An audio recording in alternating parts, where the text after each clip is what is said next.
Hello বন্ধুরা, আমি শ্রেয়া চলে এসেছি নতুন একটি ভিডিও নিয়ে। কেমন আছো সকলে? আর আজকে আমি ঘুম থেকে উঠি ভিডিওটা করতে শুরু করে দিয়েছি, কারণ ভাবলাম আজকের দিনটা আমি সারাদিন কী করি তোমাদের সাথে শেয়ার করব। তো তোমরা প্লিজ দেখতে থাকো। আর আমি এদিকে ঘুম থেকে উঠে আগে ঠাকুর নমস্কার করছি, তো ভাবলাম তোমাদের সাথে এটাও শেয়ার করি। এটা আমার ডেইলি রুটিন। আমি ঘুম থেকে উঠে আগে ঠাকুর নমস্কার করি, তারপর যা কিছু করি। তো তারপরে আস্তে আস্তে স্নান টান সেরে আমি রেডি হয়ে গেছি। তো তোমরা দেখো আমি কোথায় যাই। আশা করি ভিডিওটা ভালো লাগবে। তারপর আস্তে আস্তে বেরিয়ে পড়ি। আমার সাথে আমার মাও গিয়েছিল।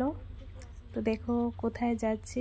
অ্যাকচুয়ালি আমার বাড়ির পাশে একটা কালী মন্দির আছে। তো ভাবলাম আজকে যেহেতু আমার জন্মদিন, তো আগে গিয়ে কালী মন্দিরে নমস্কার করে আসি। তারপর এই যে মন্দির দেখো, এটা অনেক পুরনো একটা মন্দির। তো এখানে এসে আমি এই কালী মায়ের কাছে ধূপকাঠি মোমবাতি জ্বালিয়ে দিচ্ছি, আশীর্বাদ নিচ্ছি মার থেকে, যাতে আগামী বছরগুলো আরও খুব সুন্দর করে কাটাতে পারি। তো এখানে আমি মোমবাতিগুলো জ্বালিয়ে দিচ্ছি। অ্যাকচুয়ালি জন্মদিনে ঠাকুরের কাছে যদি ধূপকাঠি মোমবাতি না দিই, পুজো না দিই, মানে মনটাই ভালো লাগে না। তাই স্নান টান সেরে আমি চলে গেছি মন্দিরে। আমার বার্থডে চলে গেছে এই 6 তারিখে। তো আজকে হলো 17 তারিখ মনে হয়। আমি আজকে এডিট করছি। ভাবো আমি কত আলস্য, কবে ভিডিও করে রেখেছি আর আজকে বসেছি এডিট করতে। কি অবস্থা। তারপর আমার পুজো দেওয়া শেষ। তো এখন মা পুজো দেবে। তো আমি মাকে একটু ভিডিও করলাম। ভগবানের কাছে কি চাইছি আমি নিজেও জানি না নমস্কার করে। যাই হোক, তারপরে আস্তে আস্তে মা পুজো দিল। আমি মাকে একটু ভিডিও করে নিলাম।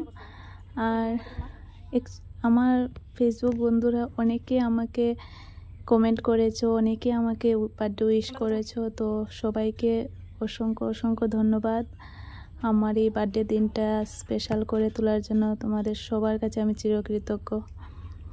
তো আস্তে আস্তে এখানে পুজো দেওয়া শেষ। তারপর মন্দিরে ঘন্টাটা একটু বাজিয়ে নিলাম।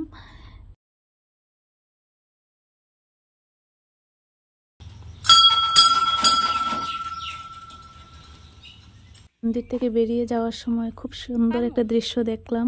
দেখো কি সুন্দর করে বসে আছে। এইদিকে আরও 3টে, একটা 5টা একসাথে। আমার এত ভালো লাগছিল না কি বলবো। আর এদেরকে আমি খুব ভালোবাসি। তো আমি প্রায়ই এদের ফটো ফেসবুকে আপলোড করি, তোমরা দেখো। খুব ভালো লাগে আমার এদেরকে, একদম মানুষের মতো, এত কিউট বাচ্চাগুলো। তো ভাবলাম এদেরকে একটা ভিডিও করে নিই। তারপর আমরা আস্তে আস্তে এখান থেকে বেরিয়ে বাজারের উদ্দেশ্যে রওনা দিই। তো কারণ বাজারে আরেকটা কালী মন্দির আছে, ভাবলাম ওইখানেও পুজো দেব। দাঁড়িয়ে তো পড়েছি, কিন্তু একটাও টুকটুক পাচ্ছি না। অনেকক্ষণ দাঁড়িয়ে আছি আর প্রচণ্ড রৌদ্র, এত গরম লাগছিল, কিন্তু টুকটুক পাইনি একটাও। তারপর মা বলছে যে পুজো দিতে দেরি হয়ে যাবে, চল তাড়াতাড়ি। তো আমরা হেঁটেই রওনা দিলাম। অনেকটা জায়গা হাঁটলাম, বাট টুকটুক আর পাইনি। তারপর আস্তে আস্তে একটা টুকটুক আসলো। তো আমরা টুকটুকে চেপে চলে যাচ্ছি বাজারের দিকে। মা বলছিল যে বাজারে গিয়ে এখানে মিষ্টি নিয়ে কালী মন্দিরে পুজো দেব, কিন্তু আমরা যেতে যেতে অনেকটা লেট হয়ে গেছে। আর পুজোও ভালো করে দিতে পারিনি, খুব মন খারাপ করছিল। ভালোভাবে পুজো দিতে পারিনি, কারণ আমি যেতে যেতেই অনেকটা লেট হয়েছে। তার মধ্যে আবার টুকটুক পাইনি, অনেক জায়গা হেঁটে যাচ্ছিলাম। এই যে মন্দিরটা দেখা যাচ্ছে, এই মন্দিরটাই কালী মন্দির। তো আমি আগে মিষ্টির দোকানে যাব, গিয়ে এখান থেকে মিষ্টি নেব, তারপর মন্দিরে আসব। কিন্তু মিষ্টির দোকানে গেলাম ঠিকই, মিষ্টিও নিলাম। আমার স্কুলের স্টাফদের জন্য আমি মিষ্টি নিচ্ছি, আর এদিকে ঠাকুরের জন্য আলাদা করে মিষ্টি নিয়েছি। নিয়ে কালী মন্দিরে আসলাম, এসে দেখি যে পুজো হয়ে গেছে। আমি অনেকটা লেট করে ফেলেছি। খুব মন খারাপ হচ্ছিল, ভালো লাগছিল না একদম। তারপর পুরোহিত কাকু বলছে যে মন খারাপ করো না, কিছু হবে না, তুমি ধূপকাঠি মোমবাতি আর মিষ্টিটা রেখে যাও, আমি তোমার সন্ধ্যার সময় তোমার নামে পুজো দিয়ে দেব। তারপর আর কি করব, কিছু করার নেই। আমি তো আর পুজো দিতে পারিনি, কারণ অনেকটা লেট হয়ে গেছে। তারপর আমি এগুলা রেখে আসলাম। উনি যেহেতু বলেছেন সন্ধ্যার সময় পুজো দিয়ে দেবেন, আমি আর রেখে দিলাম। একদম ভালো লাগছিল না, মনটাই খারাপ হয়ে গেছে। আমি ভেবেছিলাম এই পুজোর টাইমের আগে আমি চলে যাব, তারপর এখানে মিষ্টিটা দিয়ে দিলে আমার সামনেই উনি পুজো দিয়ে দেবেন, কিন্তু আর হয়নি। ভাগ্যটা খুব খারাপ ছিল, কি করব, আর কিছু করার নেই। তো নমস্কার করে নিলাম। তারপর আরেকটা দুঃখের বিষয় হলো, আমার জন্মদিন ছিল মানে রথযাত্রার দিন। তো ওই দিন আমার 6 তারিখ ছিল ঠিকই, বাংলাতে 21 তারিখ ছিল ঠিকই, ডেট আছে, কিন্তু এইদিকে পরের দিন ছিল রথযাত্রা। মানে একদম ভালো লাগেনি, প্রতি বছর রথযাত্রার দিনে আমার জন্মদিন পড়ে, কিন্তু এবছর আর রথযাত্রাটা পরের দিন ছিল। মানে সব দিকেই আমার ভাগ্যটা খারাপ ছিল, এবার কিছুই হয়নি, এমনকি কেকটাও কাটা হয়নি এবার। এতটা খারাপ ভাগ্য ছিল এবার, কি করব, আর কিছু করার নেই। তো এইভাবে সারাটা দিন আমি কাটিয়েছি, কালী মন্দিরেই কাটিয়ে দিয়েছি।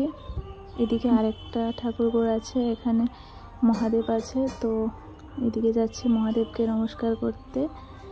তো মা চলে গেছে আগে, মা নমস্কার করছে। বাইরে থেকে একদম ক্লিয়ার আসছিল না, আমি গ্রিলের ফাঁক দিয়ে ভিডিওটা করছি, গ্রিল লাগানো আছে।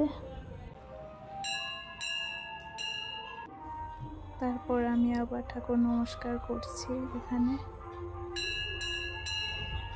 খুব খারাপ লাগছিল পুজোটা দিতে পারিনি বলে।